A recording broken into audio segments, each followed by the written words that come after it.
Bonjour et bienvenue dans EcoCheck, le podcast qui vous parle toutes les 2 semaines de macroéconomie. Je suis Charlotte de Montpellier, économiste chez ING. Aujourd'hui, nous allons parler des élections présidentielles en France. Alors, il est vrai que la guerre en Ukraine et ses conséquences humaines, mais aussi économiques, sont au cœur de l'actualité. Donc, d'autres événements politiques peuvent nous paraître un peu moins importants. Mais ces événements peuvent avoir un impact sur l'économie dans les prochaines années. C'est typiquement le cas des élections présidentielles en France qui pourraient influencer la situation politique et économique dans l'Europe dans les prochaines années. Le premier tour des élections présidentielles aura lieu le 11 avril 2022, dans moins d'un mois donc. À l'heure actuelle, Emmanuel Macron domine très largement tous les sondages, avec près de 30% d'intention de vote au premier tour. Alors, il est vrai qu'il a toujours été en tête dans les sondages, mais la guerre en Ukraine l'a conduit encore beaucoup plus haut. C'est la conséquence de ce qu'on appelle généralement un effet rassemblement autour du drapeau. C'est une expression qui décrit le regroupement autour du chef de l'État dans des situations hostiles. C'est quelque chose qui a déjà été observé de nombreuses fois dans l'histoire, aussi bien en Europe lors des 2 guerres mondiales qu'aux États-Unis, avec Franklin Roosevelt au lendemain de l'attaque du Pearl Harbor et avec George Bush après les attentats du 11 septembre 2001. Dans le cas des élections présidentielles à venir, de nombreux Français semblent considérer qu'Emmanuel Macron joue très bien son rôle. Et surtout, qu'il est le seul à pouvoir faire face à la menace qui a brutalement surgi aux portes de l'Europe. Cet effet est finalement renforcé par le fait que les principaux opposants de Macron sont un peu mis en difficulté en raison de leur position relativement ambiguë vis-à-vis de Poutine et de la Russie. Alors, à droite, les candidats d'extrême droite, Éric Zemmour, qui est crédité de 12% d'intention de vote, et Marine Le Pen, 18% d'intention de vote, n'ont jamais vraiment caché leur sympathie pour Vladimir Poutine. Il en est de même pour le candidat d'extrême gauche, Jean-Luc Mélenchon, qui a 11% d'intention de vote à l'heure actuelle. Ils sont donc tous les trois globalement sur la défensive. Les candidats restants, dont notamment la candidate du parti Les Républicains de droite, Valérie Pécresse, qui a à l'heure actuelle 12% des intentions de vote, tentent donc de saisir l'opportunité pour prendre place au second tour. Mais ces candidats ont du mal à se démarquer sérieusement d'Emmanuel Macron et voient les électeurs potentiels se tourner finalement vers le président sortant. À gauche, personne d'autre que Mélenchon ne semble à l'heure actuelle avoir des chances d'émerger.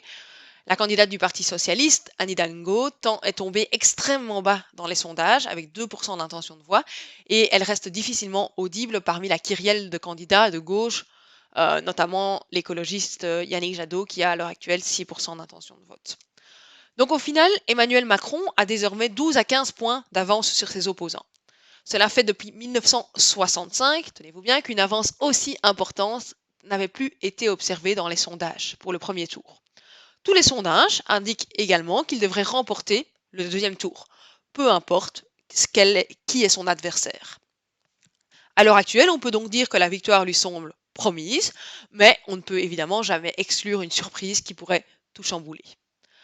Alors, au-delà de questions purement politiques françaises, le contexte confortable de la campagne présidentielle permet à Emmanuel Macron de focaliser son énergie à l'heure actuelle sur son projet pour l'Europe.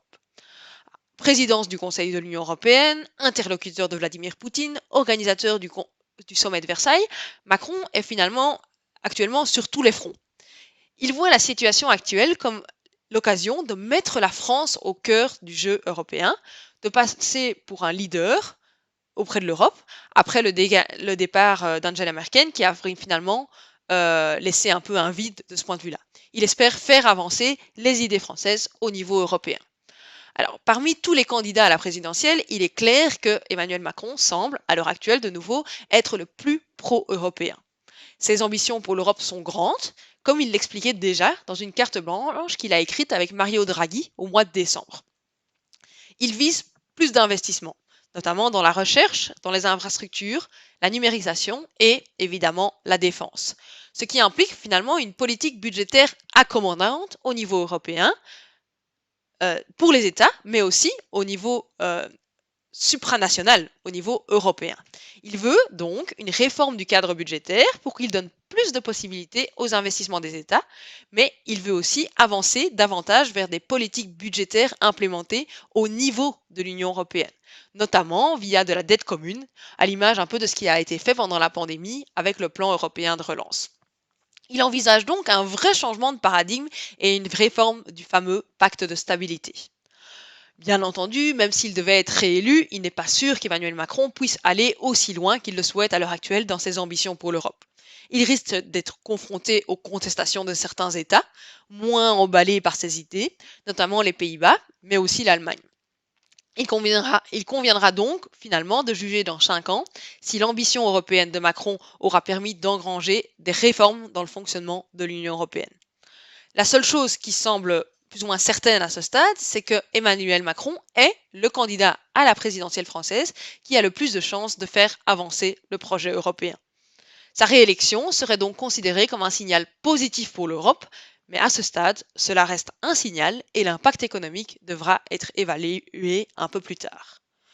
Je vous remercie pour votre écoute et je vous dis à bientôt pour un nouveau podcast économique.